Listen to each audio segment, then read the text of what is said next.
Welcome back to the vlog. I'm Justin with KINOVA, and today we're going to do a project that I've been wanting to do for a long time, probably almost a year, and it's the Mandarin project, which is very controversial and amazing. We thought, what a better time to do it than right around the Chinese New Year. So let's dive in and look at the Mandarins.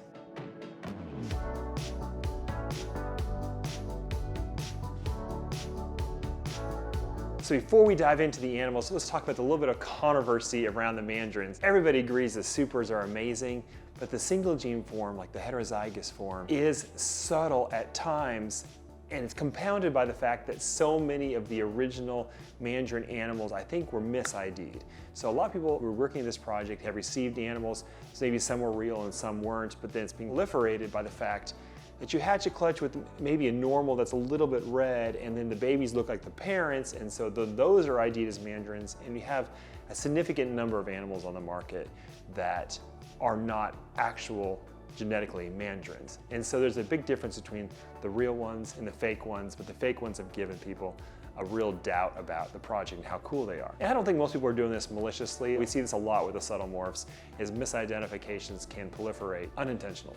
So today we're gonna look through some of the Mandarins. We're gonna show you the different variations. We're gonna look at the supers and talk about why I love this project so much and how I think that as these become more common and people realize the differences in variation, I think it'll be one of the best projects to be in ball pythons. Okay, so we have a regular Mandarin here versus a normal, and this is, I think, probably the most important part of this video. Unfortunately, our Mandarin is a really nice Mandarin, but he's a little bit in shed. So, but just look at the difference in color of the reds of the Mandarin versus a normal. This actually is a normal, it's a double het sunset clown. Beautiful animal still, but does not have the deep maroons that the Mandarin has. So definitely a lot of rust in this, a little bit in shed again, so actually the colors are a little muted over normal. Compared to the standard ball python, you can definitely see there's a very different color palette in the Mandarin. You really have to kind of tend to this, right? When you add combos that show it through, right? So let's dive into one of those combos, look at the Enchi version, and then some of the Pastel versions and see how Mandarin shows through in those combos. Okay, next simple combo step here. We have a Enchi, that's actually like triple het for something, and then a Enchi Mandarin. So look at the difference between these two here, guys.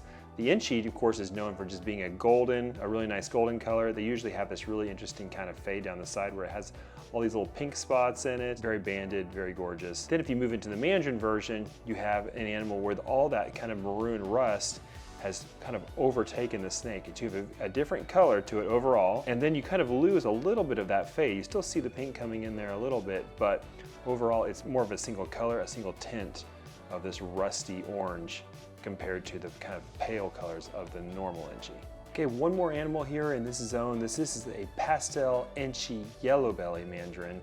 And Pastel Enchi Yellow Bellies, of course, are gorgeous. We don't have a direct comparison here right this very second, but of course, the yellow belly adds all that cool checkering and the flaming, but the Mandarin is taking the snake and really cleaning it up, making it extra.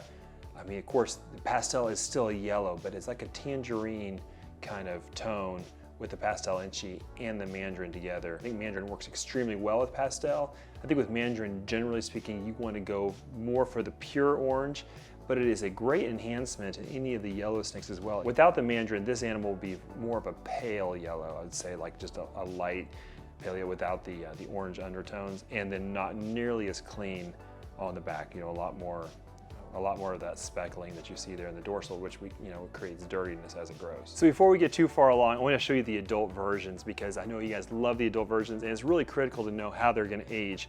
So here we have an adult female Mandarin and an adult normal. Of course, this is like quad het or something, right? You can see there's definitely a color difference. It's not super obvious. This is why this project has been a little bit of a challenge. I can see it really clearly, but I think to the layperson, they would say, oh, they look like different shades of brown. Yeah, but if you've seen thousands of normals, hundreds of normals, you can definitely see why the Mandarin has more of that maroon look. And then, of course, you saw the baby is obvious then, and when we get to the supers, you'll see why we're raising up some of these girls. So while we're here, we'll just talk a little bit about the Mandarin stock and where it originated. So you'll see it a lot of times listed online as In Our Mandarin. It's from Piet Nguyen over in Europe. He originated it. He did almost all of the major stuff with it originally, and now it's been handed off to a lot of other people who are also working the project. I got my original stock from his stock, but through Miguel. So Miguel, always evolving pythons, great friend. He did a breeder loan with an amazing Mandarin male that he picked up, and we were able to make some early combo Mandarin girls that are now up to size. Absolutely beautiful, and really excited about where this is going. Another amazing snake we bought from Austrian Reptiles, this incredible Enchi blackhead Mandarin that's 100% het hypo. Really excited because I love the look of this male. We actually have right now a Mandarin that's gravid from him, so you potentially could see the super Mandarin version. I just think this animal is the perfect combination of rich colors by using these subtle mutations that don't crazy overwhelm the animal, and you end up with a color palette that's very deep and rich with some beautiful maroons from both the Enchi, the blackhead, and the Mandarin working together. This is the lace Mandarin het clown, and she's absolutely amazing. Check out the color on her. So I just love the vibrancy of the color on this. The lace, of course, brightens everything, gives it some cool kind of side pattern there and edging, but the color overall, you can definitely see that Mandarin influence and how much kind of maroon and deep rustic is brought into the animal. I really love this look. Fun part of this is the het clown as well, so the potential, you know, to get the super lace, super Mandarin, see where that goes, which is very exciting for the future. This is an Orange Dream Mandarin Hypo. And I saw this snake, I went all the way over to the Netherlands to a show, and I met with Austrian Reptiles. Willie's an awesome breeder, and I fell in love with this animal. Let's check it out. And we're gonna show you a little bit later, like hypo is great with Mandarin. We already kind of know from the Orange Ghost stuff that hypo brings out oranges in snakes. And when you combine the Orange Dream with the orange of the Mandarin, and then the orange creating qualities of the hypo, this animal to me is just absolutely insane. So we just looked at the OD Hypo Mandarin. Here is an Enchi Hypo Mandarin, and you can see again how well the hypo works with this. So this is like a green gold, guys. The green, of course, comes from the Enchi. Enchi is great about bringing this weird kind of army green into an animal, but then when you boost it with the hypo and the Mandarin, you have this really a beautiful golden animal with these subtle colors. Of course, the hypo like smooths everything out and gives it that frosted look. This girl's about 1,200 grams now, and I can't wait to breed her. We got her from Willie again at Austrian Reptiles. Can't say enough about his Mandarins and him as a person. This is an awesome animal. All right, guys, this is what the whole video has been building up to. These are the super Mandarins. Absolutely beautiful, really orange, such a unique color. They're very much Mandarin, just such a unique rusty tone to them.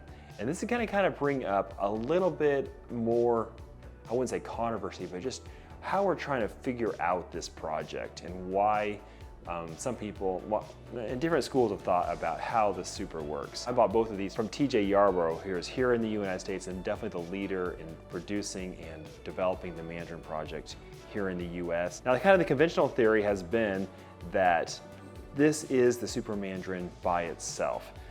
And it looks very much hypo, but the super, that's just how the super looks. Now there's another competing theory, and it's held by my good friend at Austrian Reptiles, that this actually is the hypo super, and that the super form is better than the regular single gene Mandarin, but it doesn't have this hypo look. And we'll throw up a couple pictures here, just of his theory, of some of his animals. And so honestly, I've never made a super. I've made some beautiful Mandarin and Mandarin combos. I've bought some hypo Mandarins, and then I've bought these supers, which could be, they're at least het hypo, at least.